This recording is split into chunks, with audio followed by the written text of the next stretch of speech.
Hey everybody, it's Kay and this is my husband Matt, and we're cooking dinner tonight. Yes, we're using fire. Yeah, I've got Matt grilling outside, and we're gonna do some pork chops on the grill, and potatoes and asparagus. So this is just normally what we would have on a weeknight, and I thought that we'd share that with you guys tonight. We're gonna use some Paper Chef stuff along the way, but Matt doesn't have that. Yeah, I do. Well, you don't, not for the grill. Well, the grill itself is not Pampered Chef. That's correct. No, well, that's fine. All right, so you've got some things outside you wanted to show people? All right, it's time for fire. All right. He'll meet you outside in just a second. While he does that, I'm going to wash some potatoes. No big deal. All right. Hey, Matt, are you there? Yes. All right. Awesome. So I'm going to dump some charcoal. Here we go.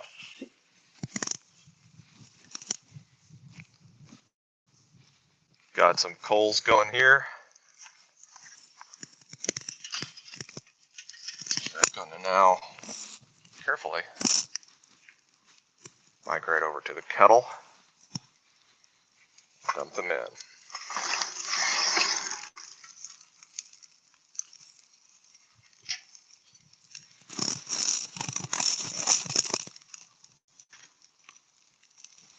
So this is a 26-inch Weber charcoal kettle.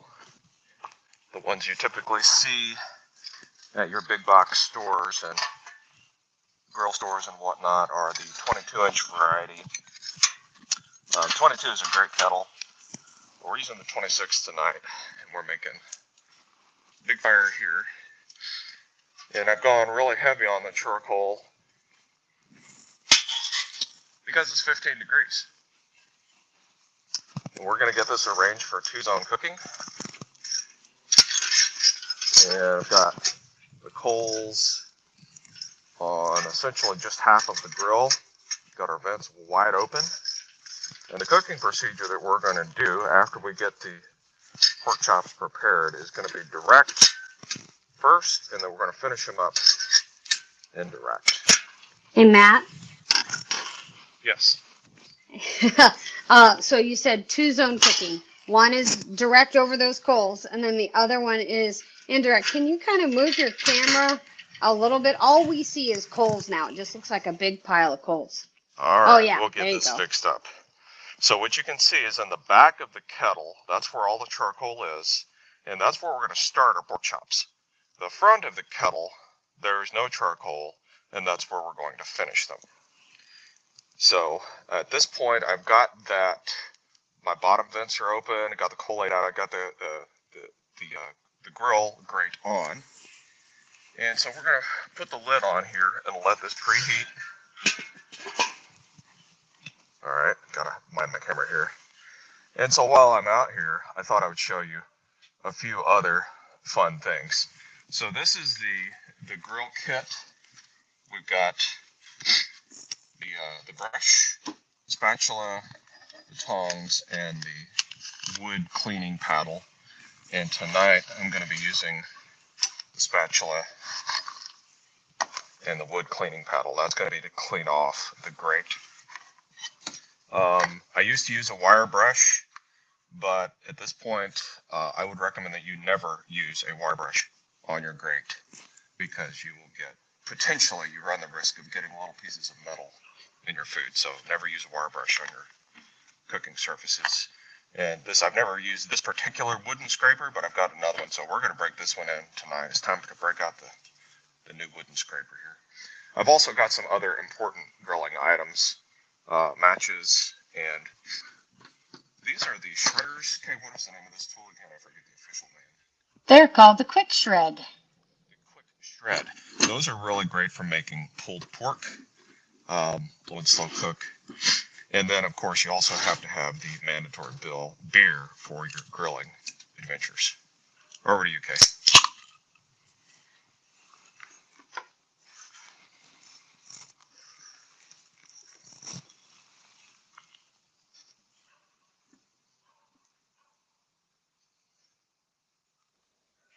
So many things to learn. Thanks, Matt. I've got potatoes, and I've got our 5-inch Santoku knife. It's one of our forged cutlery. I've also used the honing tool to, resharpen that blade. And so I'm just gonna make some fried potatoes tonight. Nothing fancy. I just washed the potatoes. I cut them so that they're kind of the same size, but nobody's judging my cutting because Matt just likes to eat things. So that's good. And we do like fried potatoes.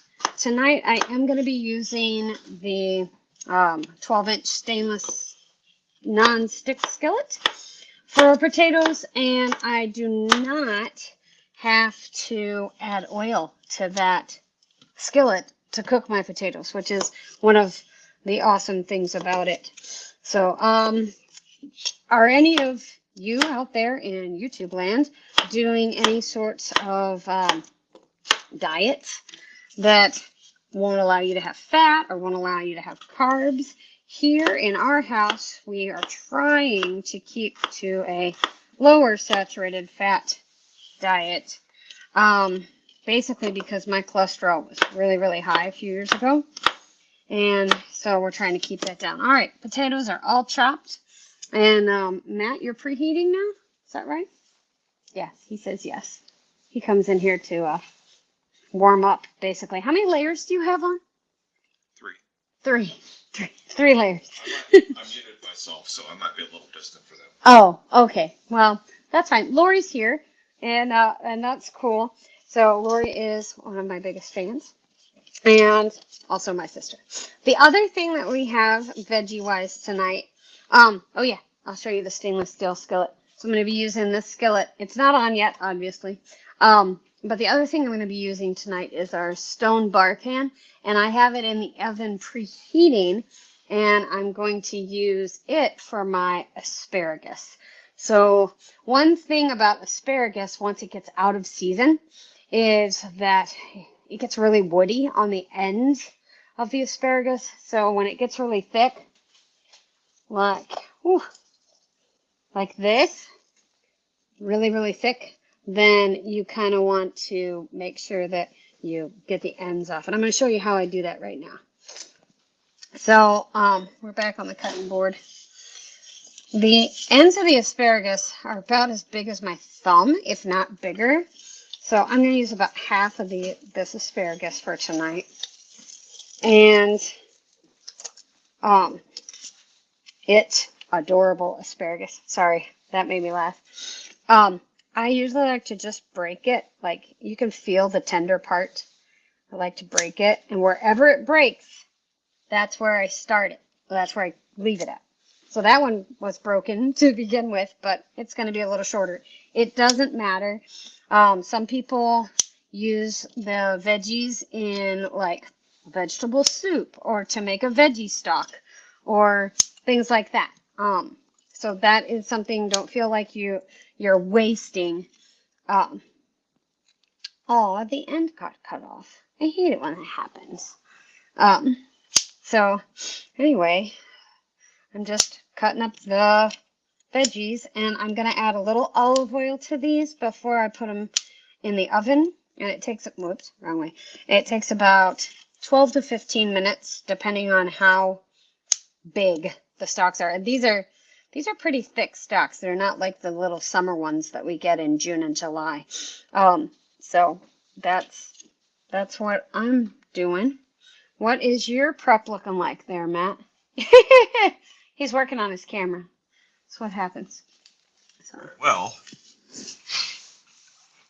what I've got to do is get the pork chops out of the refrigerator and dry them up. What's that? I'll keep talking until you're done. So Matt has the pork chops. I brined the pork chops today, and I put them in the, it's the batter bowl, the large batter bowl. And so it's a salt and sugar brine. I basically do 2 cups of water, and I heat it till it boils, and then I put a handful of salt, in, and then I put half a handful of sugar in, and I dissolve all that, and then I put ice water in, put the pork chops in the water, and then make it so that they can get covered with water. That's what I do. All right, I'm going to send you over to Matt. Says he's got the pork chops on over there. All right, so I've got one pork chop out already. I'm going to grab the second one here.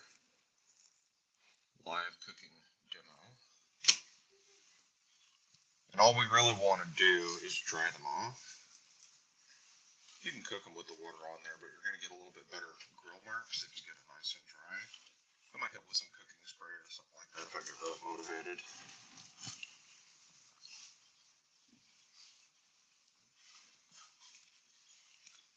And so the other thing that I didn't show you is I actually set a stopwatch for 10 minutes, or I just, started counting down the time.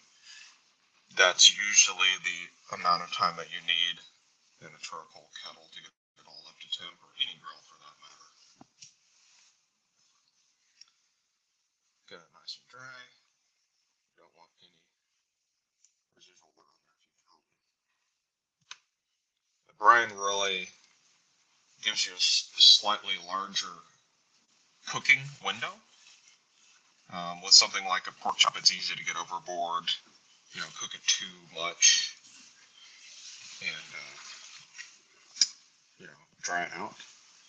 We're going to try to prevent that by a combination of technique and keeping a really close eye on. But the brine will help us with that, and it also adds a little bit of flavor and perhaps a small amount of tenderizing as well, but I'm not a food scientist, so don't quote me on that. All right, those are ready, except for a little cooking spray.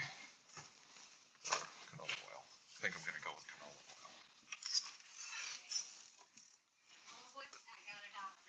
Oh, I'm going to do this. Just basic vegetable oil here. So, you could use olive oil, that'd be great, but in this case, we're not going for flavor. We're just going for browning and reducing the probability that it will stick to the grill. Now I dumped out the rest of the brine, and so after I get my hands a wash, I am going to prep my asparagus with a little bit of olive oil. All right. And some garlic and herb rub. Okay. And then these are basically done, so I'm going to wash my hands and try not to, because they're still very cold. It's going to be slightly painful, I'm sure, but it's necessary. And then after that, we'll get our time down for when I put the pork chops on versus when things need to go in the oven. Actually, how long do the potatoes take when you fry them? Potatoes, well, I need to start preheating my pan just a little bit, and I'd say 12 to 15 minutes, depending on how fast, how hot the pan is. And my asparagus is right at 12 minutes. So, and I've got everything over here ready. I am going to use the garlic and herb rub tonight. This is like my favorite rub altogether. I need it to come in lots more, like a bigger container. So Pampered Chef, if you're listening, can you give me a big vat of this? Rather large vat of seasoning. That'd be great, right? That way I wouldn't have to keep restocking all the time. Can we get that half barrel, please? Half barrels, yes. That'd be perfect, right? So yeah, I'm going to use this garlic and herb rub, and all of our seasonings and rubs are gluten-free. So for those of you who have friends, family members, or yourself who need to do gluten-free, these are a good option. So, but they have, it's dehydrated garlic, dehydrated onion, maltodextrin, salt, tomato granules, which I wouldn't have expected, a yeast extract, parsley, rosemary, sage, no time, basil, black pepper, canola oil, and a silicone dioxide, which is an anti-caking agent. All right, are you ready to take your thingies outside, or? Yes. Yes. Okay. We're gonna. Cool. You're gonna head outside, and I am going to go back over to my veggies. And do you mind handing me the olive oil over there, please? Since you're there and we have to do the kitchen dance. Thank you. Appreciate it. Okay, olive oil.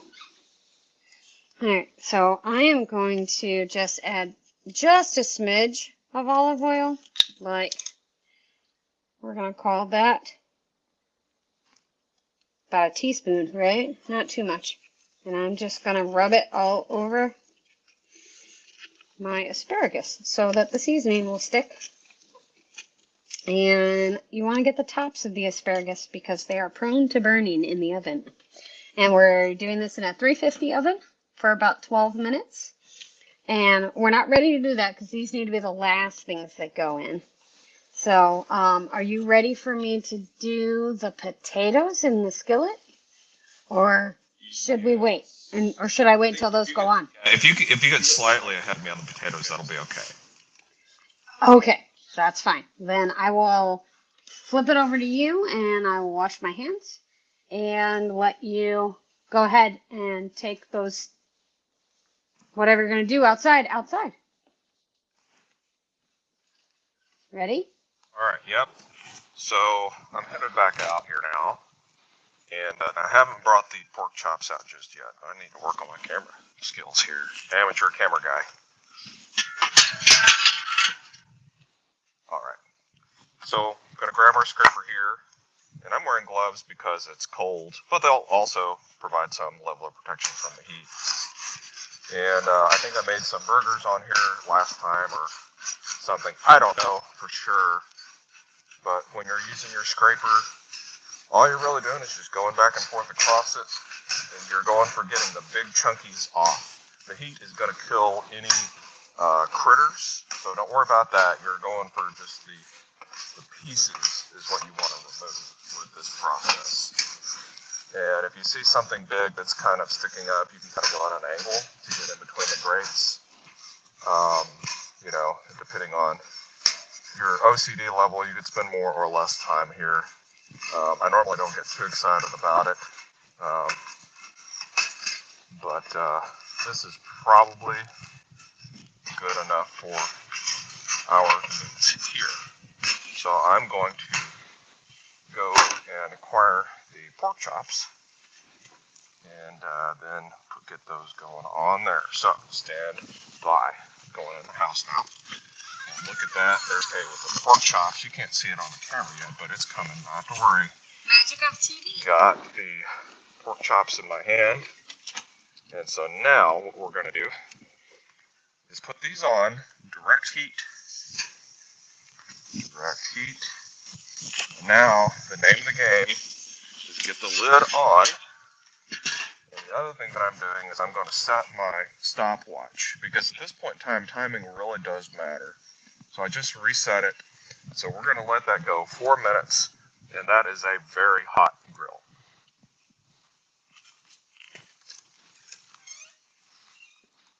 All right, what you're looking at now is my 12-inch stainless non-stick skillet, and I have turned the heat on, and it's on a medium. I have a power burner, whatever that means, and yes, I'm muting you, Matt. Anyway, well, anyway, so I'm going to put my potatoes in it. It didn't have to preheat for very long. I just wanted to make sure that it was hot when we started. So I got my potatoes over here. Do not leave the cutting mat on the stove very long. It's not on the hot side, but still, bad things could happen. So you can hear the sizzle. I did not add any oil into the pan at all. And I'm going to do some salt and pepper on our potatoes. And then they are good to go. And the asparagus is not ready to go in yet. So, asparagus, stand by. But these are good to go. And they don't stick. I'll get stuff out to show you that in just a little bit. So there's our salt. All right. Now we just kind of wait on that. Do you have a product to show us?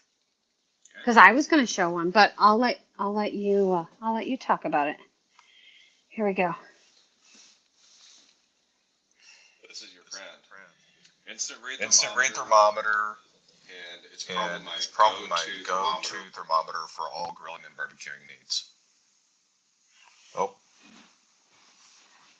Okay, so yeah, I think we gave 2 of these as Christmas gifts this year. Yeah, I love this thing so much. I know we gave one to my dad.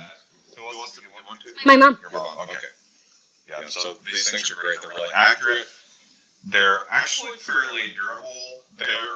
I'm sure they're not waterproof, at least not officially, but I've gotten it damp. You know, every time I use it, I wash it off with a sponge. Just try to stay on the needle part, the probe. And I try not to get as wet, but invariably gets a little bit damp, but it's still working. It does come with a wired probe too. Yes, it does have a wired probe too, which I put in a very safe location that I've currently forgotten. Anyway, hey, my mom's here. Hi, Mom. So, anyway, I'm cooking potatoes. I don't want them to burn, so I'm gonna get out my my tongs to take care of those. So there's the potatoes. They're looking pretty good. They're smelling good too. Tongs. These are our small chef tongs, and they are sticking just a little bit, but not bad. For no oil. I mean, no oil in the pan.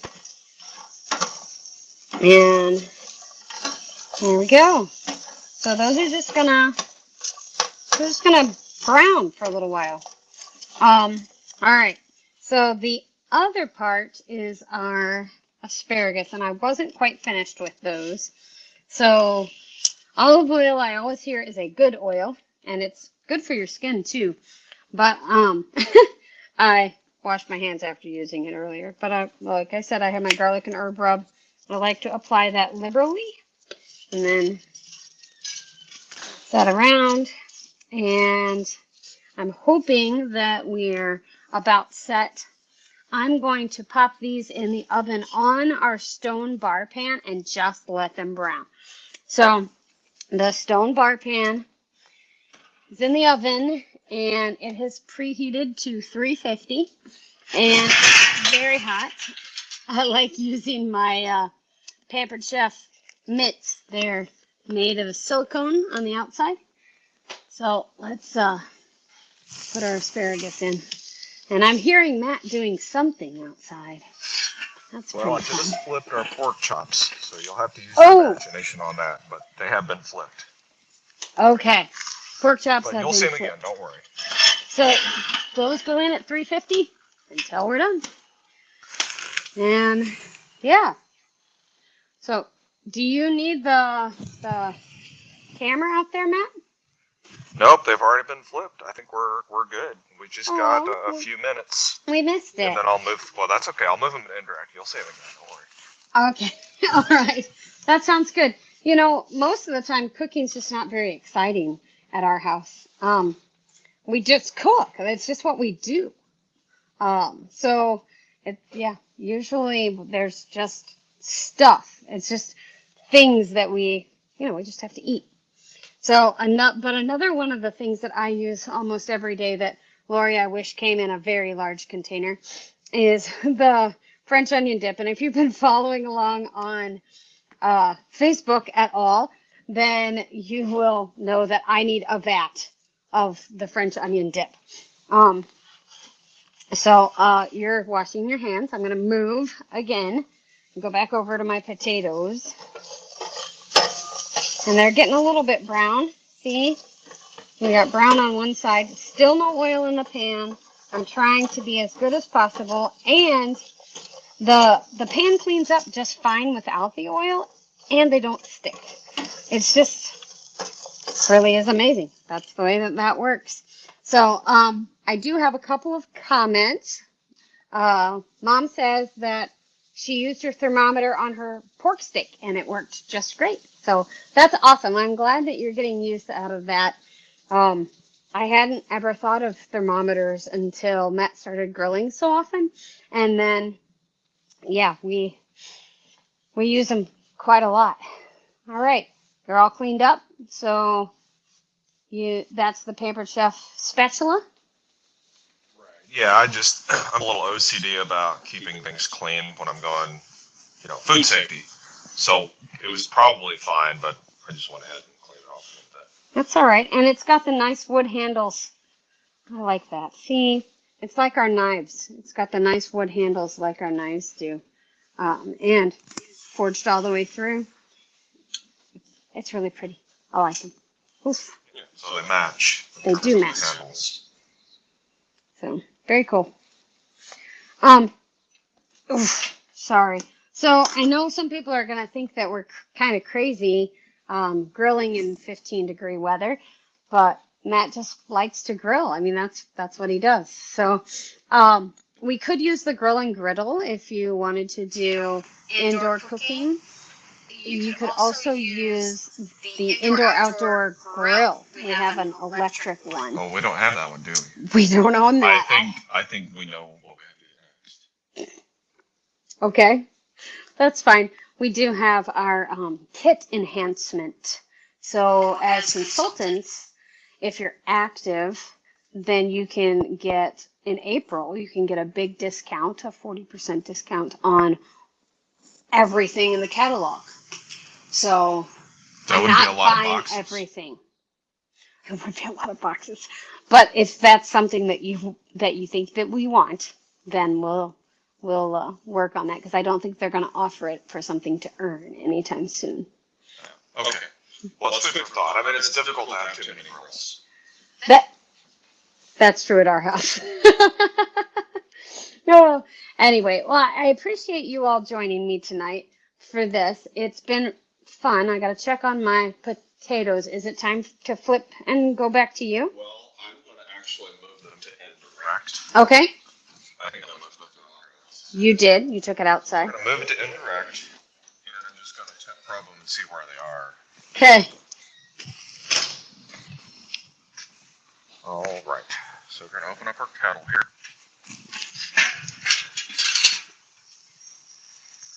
And I'm going to just do a flip and move them to indirect, and then we'll temp probe them and just see where we're at.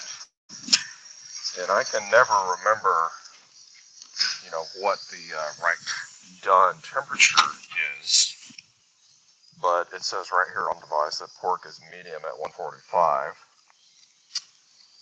So let's see here. We're going to get this thing going. All right. So yeah, it says just right there on the bottom that it's 145 at medium. So we'll get right down on here. And so we flip that over. And now we'll see where we're at. Okay.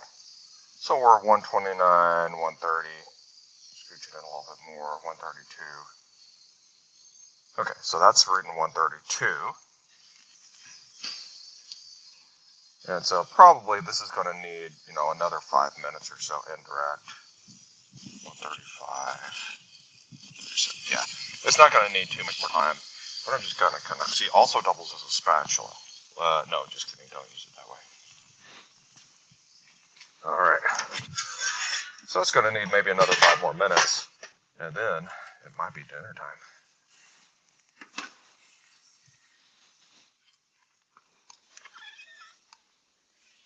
Okay, well, my potatoes are looking pretty good. They're still browning, and they're not, I keep sticking my fingers in the pan, I'm sorry. But that's just what I do. Welcome to my kitchen.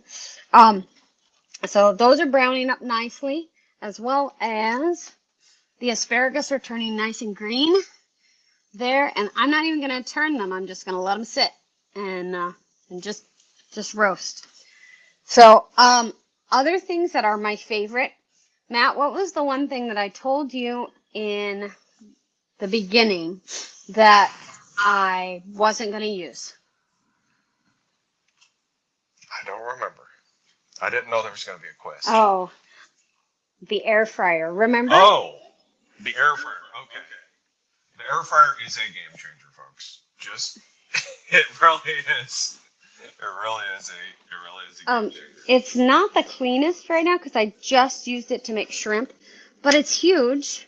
Oh, good. The light's not on because I don't have it plugged in. But, so it's huge and you can fit 3 trays. It only comes with 2. But yeah, it'll fit 3 trays or the chicken, 4-pound chicken in there. What do you like it for? I like it for reheating leftover pizza, and I like it for making chicken wings and reheating chicken wings, and basically any kind of fried food. For example, we've got a local restaurant we go to, and I love to get deep fried catfish. Put it in this thing for 10, 15 minutes, depending on how hot, and it comes out perfect, just like a served in a restaurant. So it really is awesome for specifically for reheating certain things. Cool. Yeah, when I first started as a consultant, I said, Matt, I don't need to buy the ultimate kit. I don't need an air fryer. I have an oven. I'm a good cook. I don't need this. We use the darn thing every other day. It's crazy. It's just crazy that we use it that much. But yeah, anyway, so that's about it. Hey, Matt, I'm about done here. Like, my potatoes are looking pretty awesome. And they don't stick. They're not oily or greasy because I didn't add any oil. Are you feeling like they're not done? Oh, he's I'm gonna doing a taste test. Tough job. He's gonna burn his face. No. I think they need just a little bit more. Then we'll pull pork chops off. Okay. Sounds good. Yeah, Matt and I do the kitchen dance quite often, so it's pretty funny. We're used to working around in the kitchen together. All right, I'm gonna switch over to Matt so you can see what he's doing. Well, once again, I'm just gonna probe these. Oh, 15 degrees outside. Look at that. It's nice and warm here in Missouri. Let's see how we're really doing.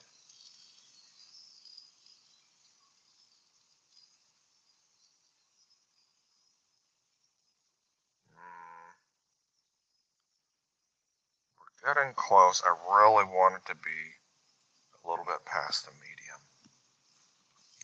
It's kind of at the medium. I think they need more time.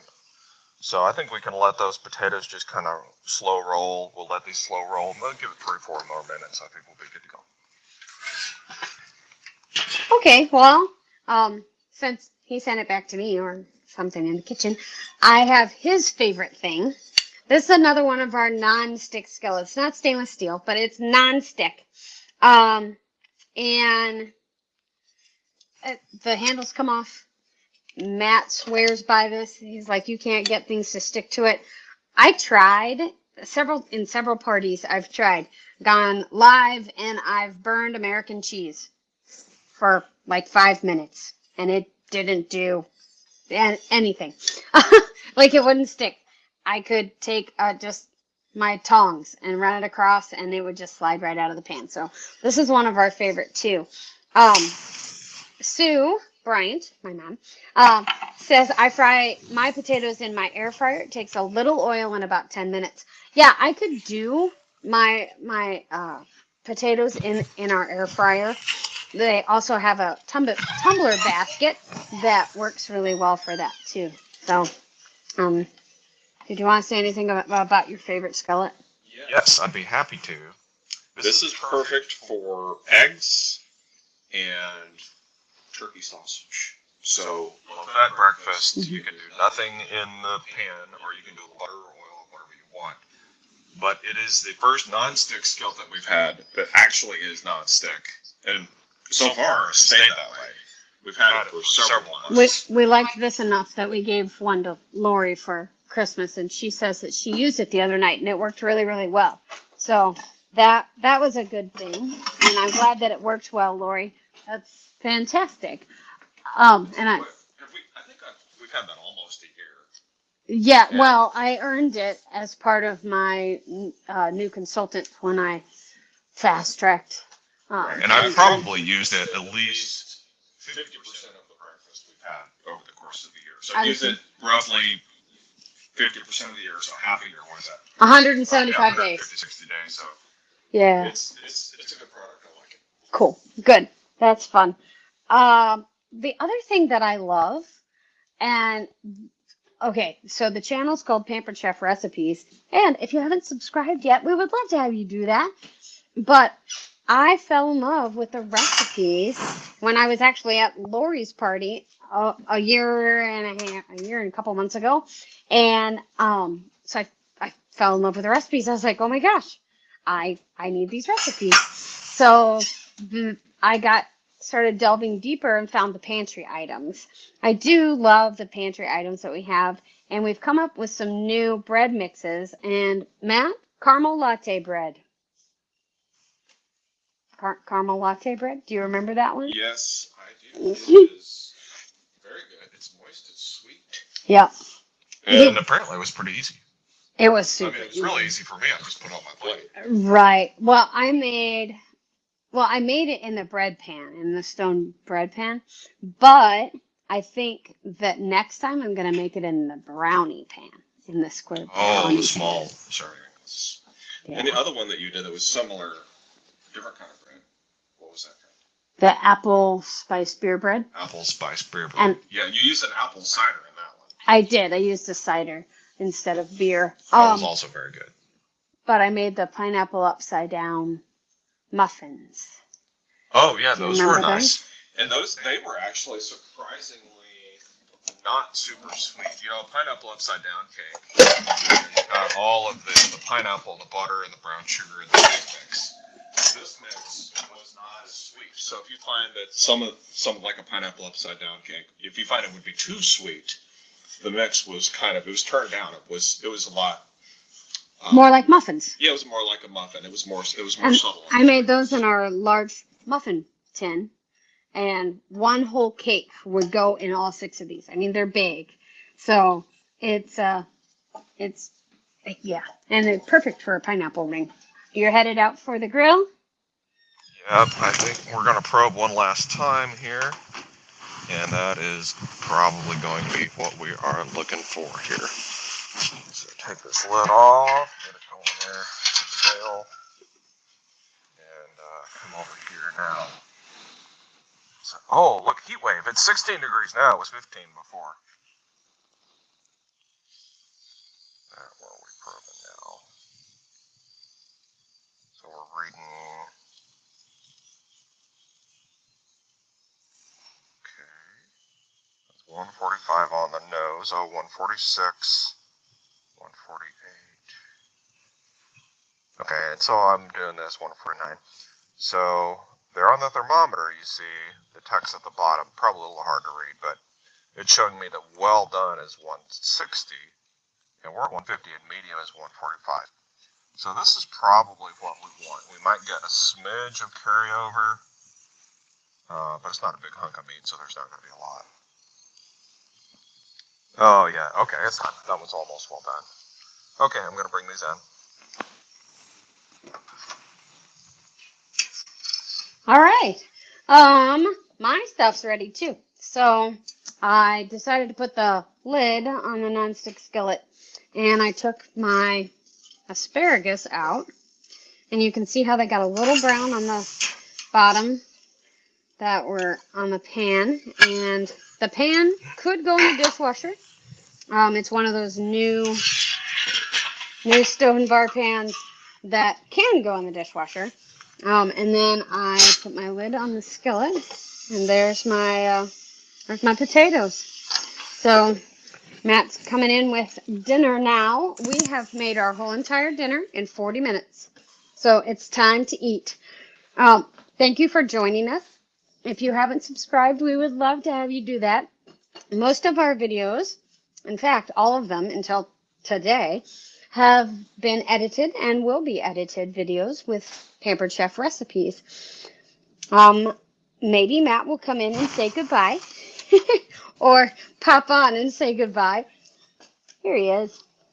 So thanks for joining us tonight. And Matt, thanks for cooking with me. It was really fun. Pleasure as always. Thank y'all for being here. We'll talk to you next time. All right. Bye, everybody. Good night.